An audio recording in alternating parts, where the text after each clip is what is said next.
La France d'aujourd'hui vit dans un paradoxe. On critique la politique comme trop verticale, trop présidentialisée, trop concentrée, mais on continue d'attendre, au moment des crises, une figure capable de trancher, d'incarner, de tenir la barre. Ce réflexe n'est pas né hier. Il porte un nom, et ce nom traverse encore notre présent, Charles de Gaulle. Pourtant, parler de Gaulle, c'est marcher sur une ligne de crête. D'un côté, la tentation de l'hommage, du grand homme, du sauveur. De l'autre, le procès à charge, l'homme du pouvoir, l'homme de l'État au-dessus des partis, l'homme qui aurait installé une présidence presque monarchique. Alors, si l'on refuse ces deux pièges, que reste-t-il? Une question plus exigeante, et plus intéressante, quel est, exactement, le rôle personnel de Gaulle dans l'histoire française, et pourquoi son héritage politique continue-t-il de structurer la France contemporaine? A-t-il fait de la France moderne, ou a-t-il surtout saisi un moment où le pays cherchait désespérément un nouveau mode d'emploi? Et si son legs est partout, est-ce une protection ou une tension permanente entre stabilité et démocratie?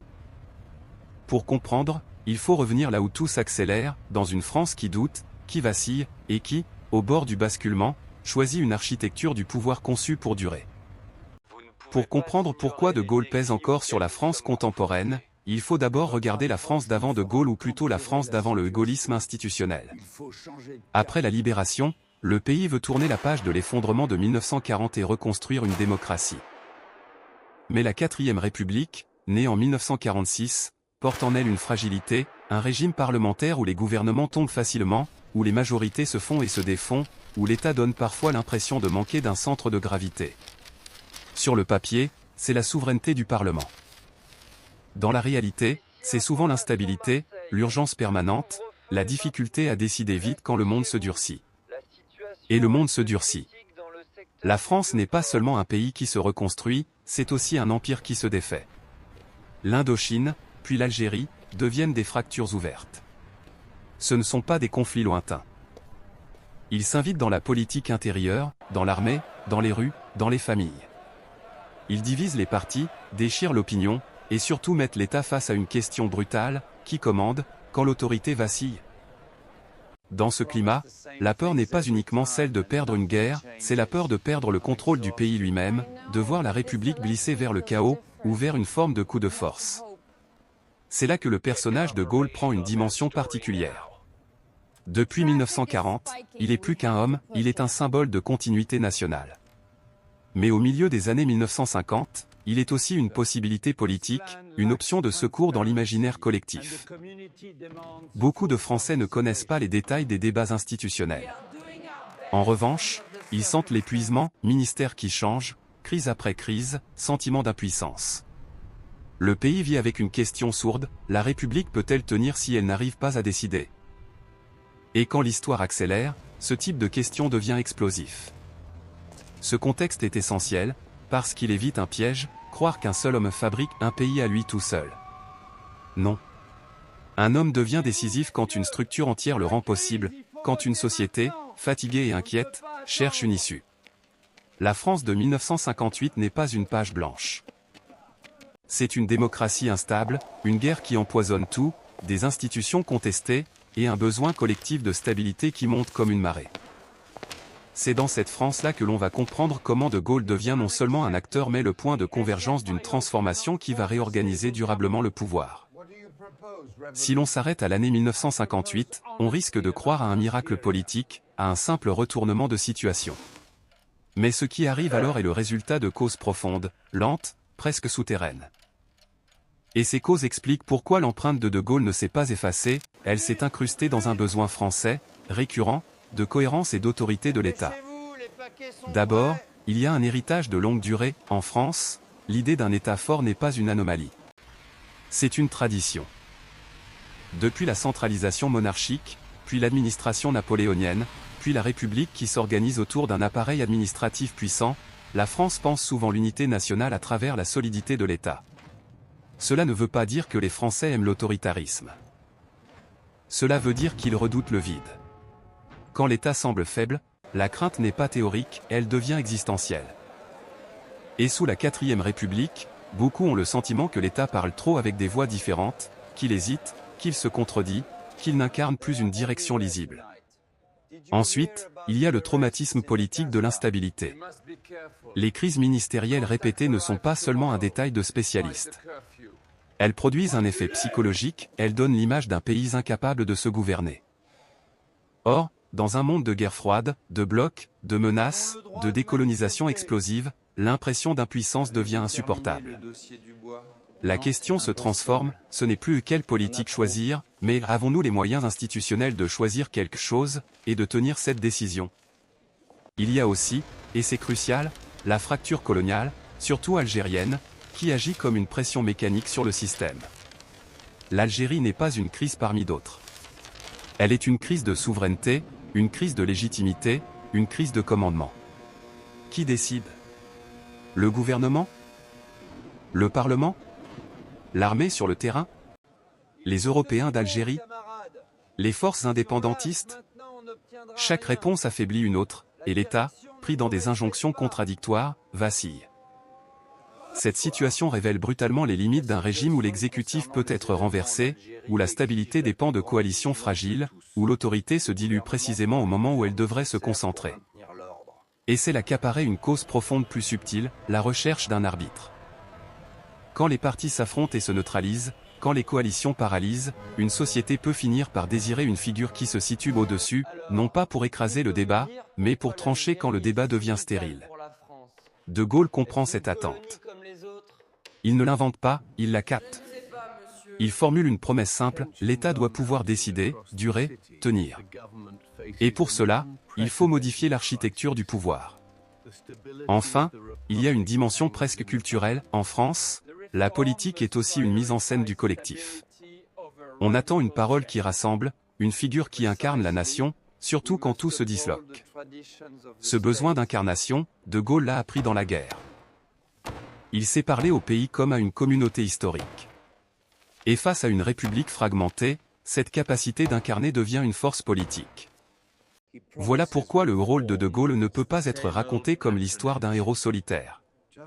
Il est le produit d'un terrain, une tradition d'État fort, un traumatisme de l'instabilité, une crise coloniale qui met le régime à nu, et une attente collective d'un arbitre. Dans ce contexte, De Gaulle n'est pas seulement un homme de conviction. Il devient l'outil, et parfois le catalyseur, d'une transformation structurelle. Et la question, désormais, n'est plus seulement que va-t-il faire, mais quel levier le pays est-il prêt à lui donner et à quel prix? Le basculement, lui, a une date, une odeur de poudre froide, et une sensation de vide au sommet. Au printemps 1958, la guerre d'Algérie n'est plus seulement une guerre, c'est une crise qui remonte jusqu'au cœur de l'État. À Paris, les gouvernements se succèdent. À Alger, l'armée et une partie des Européens d'Algérie vivent avec l'idée que le pouvoir politique hésite, recule, trahit. Et dans cette tension, une question devient dangereuse, si l'État ne commande plus, qui commandera à sa place? Le 13 mai 1958, à Alger, tout s'accélère. Des manifestations, une agitation qui se transforme en prise de contrôle politique locale, la création d'un comité de salut public. Le vocabulaire est lourd, presque insurrectionnel. Il ne s'agit pas seulement d'exprimer une colère, il s'agit de peser sur Paris, de forcer une décision, de verrouiller l'avenir. L'armée, ou du moins une partie d'elle, devient un acteur politique, et cela, pour une république, est une alarme maximale. Car quand l'armée commence à faire de la politique, c'est que la politique paraît incapable de faire l'État. À Paris, on tente de contenir. Mais la 4e République est déjà fragile, et la crise d'Alger agit comme un choc dans une structure fissurée. Les responsables politiques cherchent une issue qui évite le pire, le chaos, la guerre civile, ou un coup de force. Et c'est là que le nom de Gaulle devient plus qu'un symbole, il devient une solution. De Gaulle, retiré depuis des années, n'est pas seulement un ancien chef. Il est, pour beaucoup, la figure capable d'imposer un cadre, de rassurer l'armée sans lui céder, de rétablir l'autorité sans basculer officiellement hors de la légalité. De Gaulle, lui, avance avec prudence calculée. Il ne se présente pas comme un conquérant. Il se présente comme un recours. Il ne dit pas « je prends le pouvoir », il dit en substance « je suis prêt à l'assumer ». Tout se joue dans une zone grise, celle où l'on veut sauver la République en lui donnant un pouvoir exceptionnel, celle où l'on veut empêcher un coup de force en appelant un homme dont la légitimité dépasse les partis. c'est précisément cette ambiguïté qui va marquer la suite. Pour sortir d'une crise, on accepte de transformer les règles du jeu. Le 1er juin 1958, De Gaulle est investi président du Conseil par l'Assemblée nationale. Et ce n'est pas un retour ordinaire. On lui donne des pouvoirs particuliers, on lui confie une mission, préparer une nouvelle constitution. En clair, la République parlementaire reconnaît qu'elle ne tient plus. Elle se déclare insuffisante, et elle demande à De Gaulle de la refonder.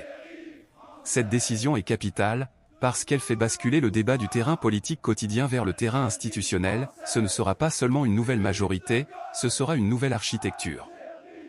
L'été 1958 devient alors un laboratoire de pouvoir. Le texte constitutionnel se construit avec une idée fixe, éviter la paralysie, garantir la continuité, donner à l'exécutif une force que la 4e République n'avait pas. Le référendum du 28 septembre 1958 valide cette constitution. Et en quelques mois, la VE République naît, non pas comme une simple réforme, mais comme une rupture dans la manière française de gouverner. C'est là, l'événement déclencheur au sens profond, la crise algérienne agit comme l'étincelle, mais l'incendie est institutionnel. La France accepte de refonder son régime pour retrouver la stabilité.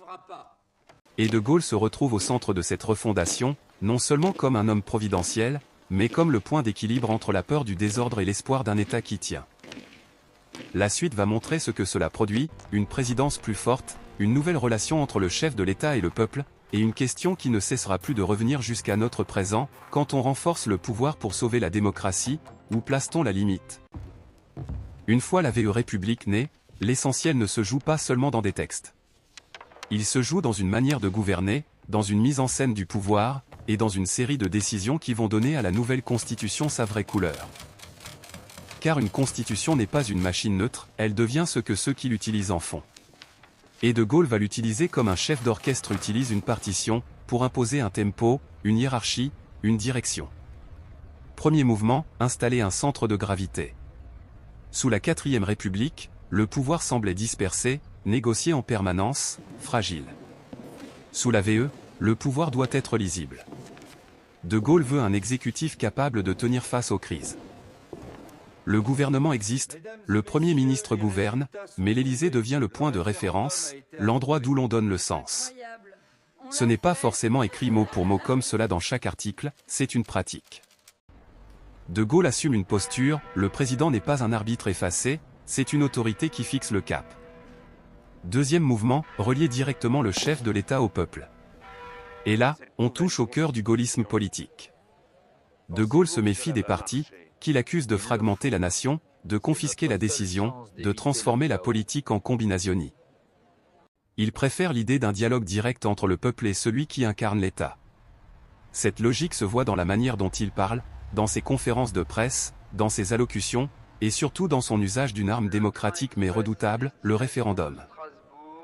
Pour De Gaulle, le référendum est une légitimation supérieure, presque une manière de court-circuiter les jeux parlementaires au nom de la souveraineté populaire.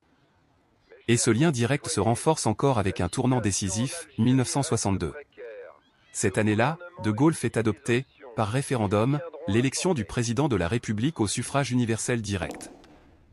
C'est un moment charnière, le président n'est plus seulement une figure au sommet des institutions, il devient un élu national, doté d'une légitimité démocratique propre, indépendante du Parlement. À partir de là, la présidentialisation du régime devient une dynamique presque irréversible. On élit plus seulement un programme, on élit une figure centrale, un style, une promesse d'autorité. Troisième mouvement, tenir l'État face aux tempêtes. Car la VE République, très vite, est testée. L'Algérie reste une plaie ouverte. De Gaulle, paradoxalement, va conduire la France vers l'indépendance algérienne, ce qui déclenche une violence politique et une opposition féroce, y compris dans des fractions de l'armée et chez ceux qui l'avaient vu comme le garant de l'Algérie française. Le pouvoir doit alors se défendre, rester cohérent, empêcher l'effondrement. Là encore, De Gaulle incarne la continuité, il parle au pays comme à une unité historique, il se pose en garant de l'État contre les fractures. Mais cette mécanique a un prix, plus l'exécutif devient fort, plus la question de la contrepartie démocratique devient brûlante. Et c'est là qu'arrive le 4e mouvement, la contestation intérieure, la société qui refuse d'être seulement gouvernée d'en haut. Mais 1968 n'est pas seulement une crise sociale. C'est une crise de relations entre l'État et la nation. Le pays se couvre de grèves, les universités s'enflamment, la rue parle, et l'autorité gaullienne est défiée non pas par un adversaire unique, mais par une énergie collective, diffuse, qui dit « Nous ne voulons plus seulement l'ordre, nous voulons aussi la parole, la liberté. » Une autre manière de vivre. De Gaulle vacille, puis répond. Il reprend l'initiative, dissout l'Assemblée, organise des élections, rétablit l'ordre institutionnel. D'un point de vue strictement politique, il gagne la bataille électorale. Mais dans les profondeurs, quelque chose a changé, le rapport entre la verticalité du pouvoir et l'attente sociale d'autonomie, de participation, de modernité. De Gaulle peut stabiliser l'État, mais il ne peut pas arrêter le mouvement du temps. La France devient plus jeune, plus urbaine, plus médiatique, plus exigeante. Et cette nouvelle France ne se reconnaît plus complètement dans une figure qui parle au nom d'une nation unifiée, presque intemporelle. Dernier mouvement, la sortie, à la gaullienne. En 1969, De Gaulle propose un référendum sur une réforme institutionnelle. Et il annonce une règle simple, s'il perd, il part. Il perd. Et il part. Ce geste final est fondamental pour comprendre son rôle. De Gaulle se pense comme un contrat direct avec le peuple. Quand le peuple ne suit plus, il estime que la légitimité se retire. Il quitte le pouvoir, mais il laisse derrière lui une structure intacte, la VE République, désormais ancrée, et une présidence devenue le cœur battant de la politique française. Ainsi, le déroulement n'est pas une ligne triomphale.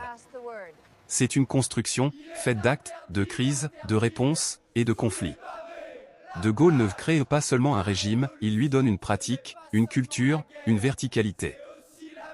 Et c'est précisément pour cela que son ombre reste contemporaine. Car même après lui, la France continuera d'élire des présidents dans un système façonné pour qu'ils dominent la scène. Reste alors la question la plus actuelle, cette architecture a-t-elle apporté la stabilité sans étouffer la démocratie ou a-t-elle installé une tension permanente entre efficacité et pluralisme ? C'est ici que l'on mesure vraiment le rôle de De Gaulle dans la France contemporaine, non pas dans la nostalgie, mais dans les mécanismes qui continuent de structurer la vie politique. Car l'héritage gaullien n'est pas seulement une mémoire. C'est une architecture, et une culture du pouvoir. Elle a produit des effets puissants, parfois protecteurs, parfois inquiétants. Et surtout, elle a installé une tension qui revient à chaque crise, jusqu'où faut-il renforcer l'exécutif pour gouverner efficacement, sans affaiblir la démocratie ? La première conséquence, la plus visible, c'est la stabilité gouvernementale. Comparée à la 4e République, la VE offre une continuité.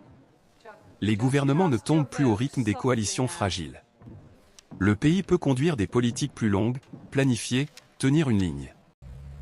Dans un monde où les crises se succèdent, cette stabilité est un atout. Beaucoup de Français, même critiques, reconnaissent ce besoin. Quand tout s'accélère, on veut un État qui ne tremble pas à chaque vote. Mais cette stabilité a un revers, la concentration du pouvoir. Le président, surtout depuis l'élection au suffrage universel direct, devient le centre. La campagne présidentielle polarise la vie politique. On parle moins d'idées que de figures, moins de projets collectifs que de trajectoires individuelles. Et le risque est connu, quand tout passe par l'Élysée, le Parlement peut apparaître comme secondaire, et les corps intermédiaires comme des obstacles plutôt que des relais.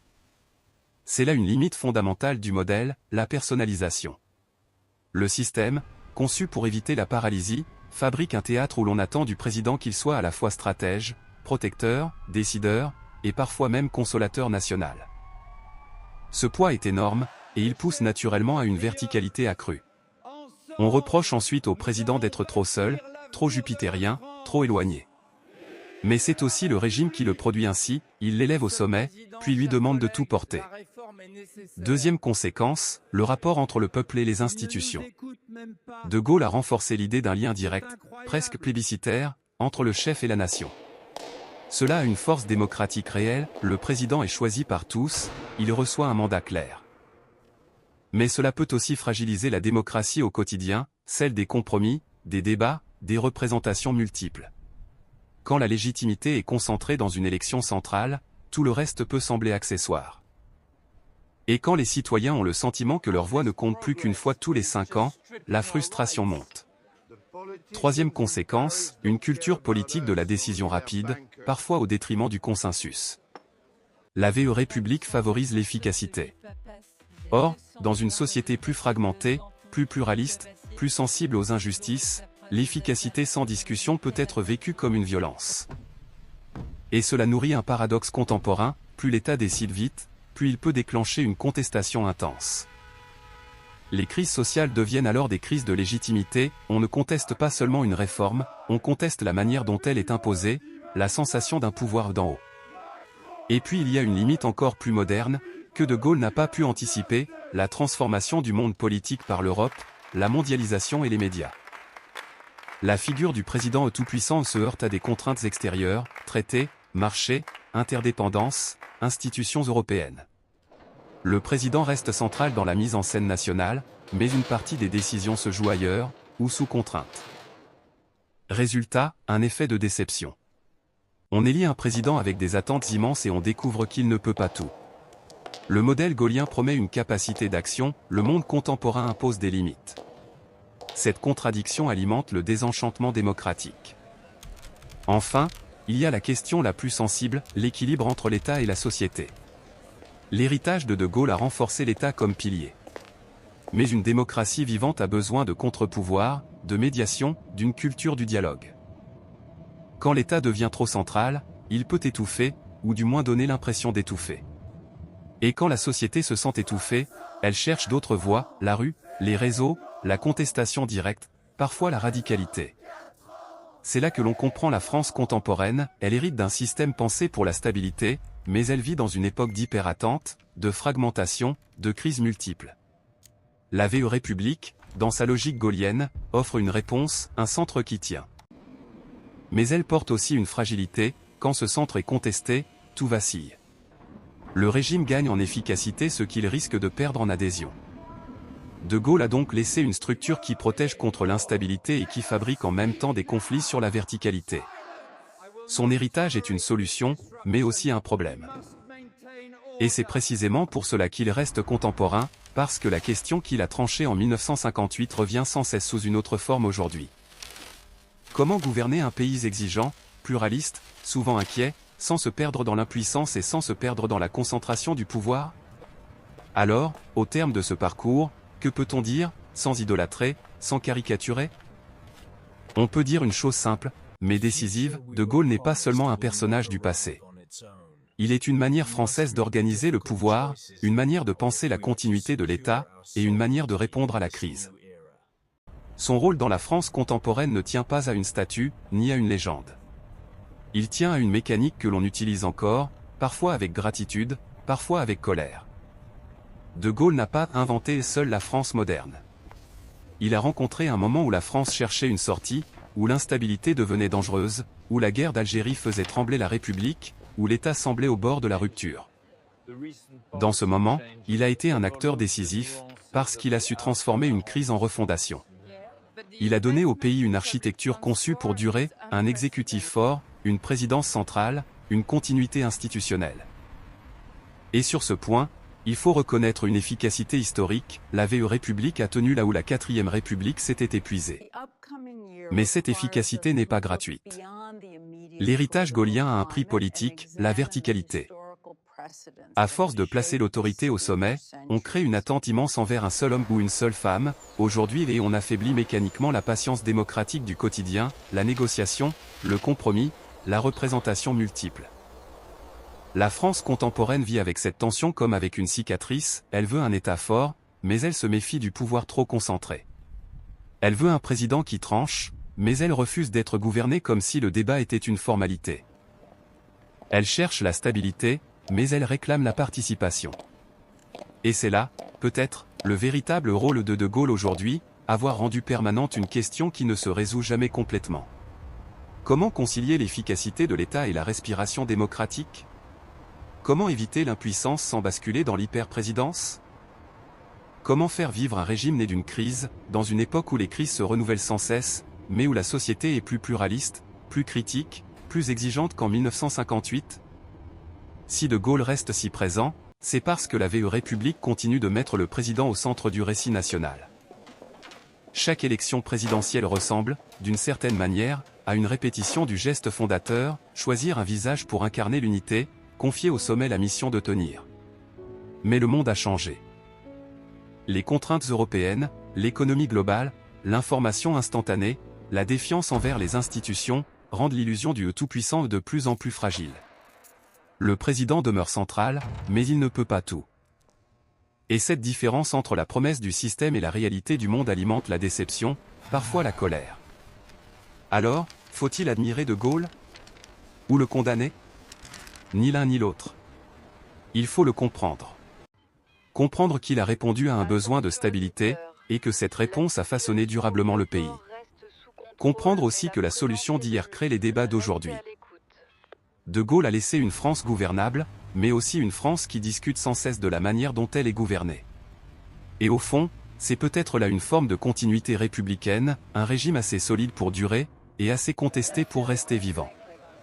Si l'on veut résumer en une phrase, De Gaulle n'est pas le père de la France contemporaine au sens sentimental. Il est l'architecte d'un cadre dans lequel la France contemporaine continue de se disputer, de choisir, de se réinventer. Et tant que la France cherchera cet équilibre instable entre autorité et démocratie, son ombre restera dans la pièce non pas comme un culte, mais comme une question ouverte.